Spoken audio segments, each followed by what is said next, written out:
Okay, so today we'll be making some embroidery thread earrings. In your kit, you're going to have two sets of 3 different colors, and those will be for one earring and then another earring. And so each thing is about 2 arms length if you're doing it at home. You'll also have these little scraps here, and I'll show you what those are used for later. So you'll also need your little earrings and then some thread and a needle, and those are not included in the kit. So to start off, we're going to use one of the colors, and we'll just unravel that right now. And what I found is easiest is you just unravel all of it into one long, thin line. I'll untangle that. And you'll use your 4 fingers like this. I'll use this way. And you'll loop it like that and hold onto it with your thumb.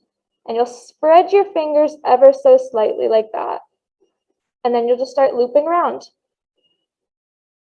And you'll do this as many times. I usually get about 18 or 19 times that I go around. And you'll want to make sure that this is staying quite tight. So keep those fingers spread and just keep wrapping around.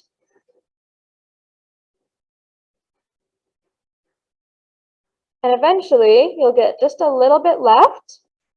And you're going to go like this. And you'll take that piece of thread and wind it around and through your fingers. And this is just going to make a knot in the middle of these two. So just like that. And you'll tie it, and you'll have to make it so it's a little bit, you might have to adjust it a little bit so that it's perfectly in half. You'll hold it like that. And we will tie it off.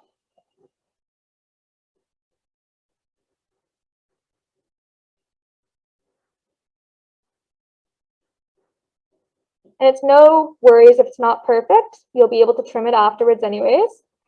So we'll tie that once again. So you'll want to do 2 knots here just to make sure that it's nice and secure.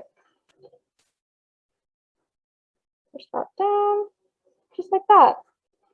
And so then you'll take a pair of scissors and try to get all of those loops at once. And you'll just cut right here. Make sure your scissors are a bit sharper than mine. Perfect. You'll do that on the other side as well. You'll try to get all the loops. You may have a couple that get out of it, but you can just snip those as well. I missed one right here. Perfect.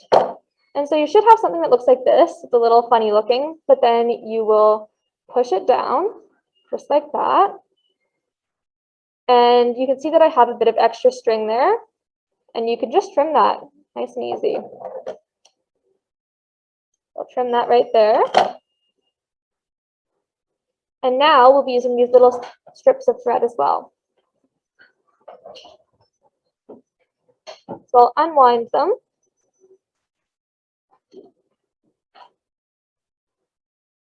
And I'll take my orange one to match this. And this one's a little bit tricky to get it right, but it's fine if it takes a couple tries. You'll just tie it around, and you want to make sure it's very, very tight. So it'll look kind of like a little ghost. So you'll tie like that, nice and tight, and you'll want to double knot it and try to make sure it's as secure as you can. Perfect. That's that right there, and you might have to pull a couple threads through. Just make sure it's okay. And once again, you can trim it right now to make sure that they're all even. You can see there's a couple that are a little bit shorter. So we'll do that right now.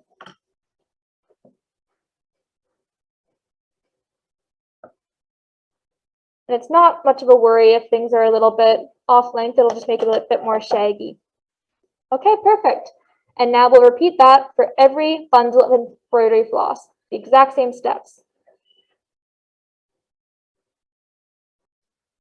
Okay, so now that we have all of our little ghosts made up, you want to make sure that each color is about the same size. Those are about the same size. Those are as well. And if not, you can just trim them. It doesn't really matter if, let's say, the blue and the white are the same size. As long as each color is the same, it's fine. So now we'll take our needle and thread and we are going to tie it. So I've just looped it through twice. And we'll do about 3 knots just to make sure it's nice and secure and won't get pulled through.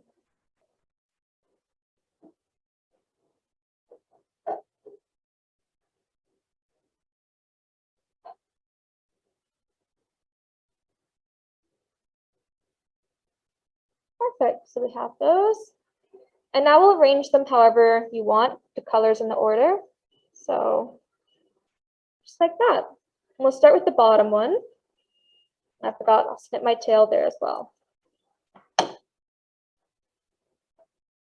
So you'll take your bottom and you'll open it up in the middle, spread it apart. And now you'll push your needle through the middle. You may have to try a couple times just to make sure it's actually in the middle. Pull it through. You'll do a couple stitches just through. And I'll show you the stitches again on a different color just so you can see them a bit better. I had about 2 stitches. It just adds stability and so it doesn't move around.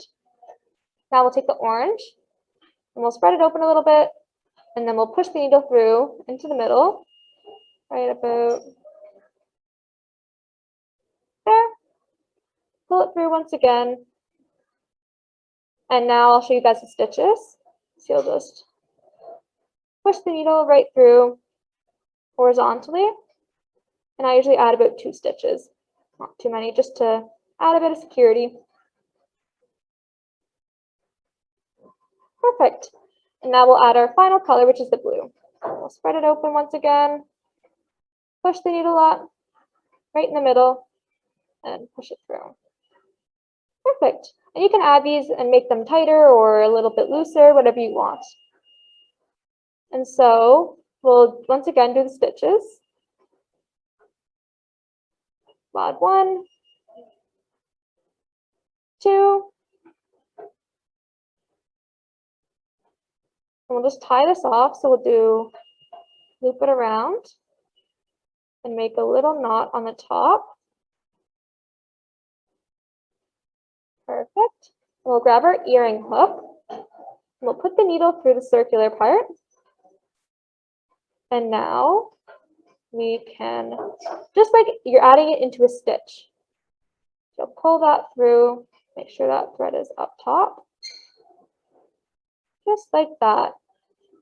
And you may want to add an extra one just in case, just to make it sure it's nice and secure. And just go through and loop it like that. Awesome. And now I'll tie this off again.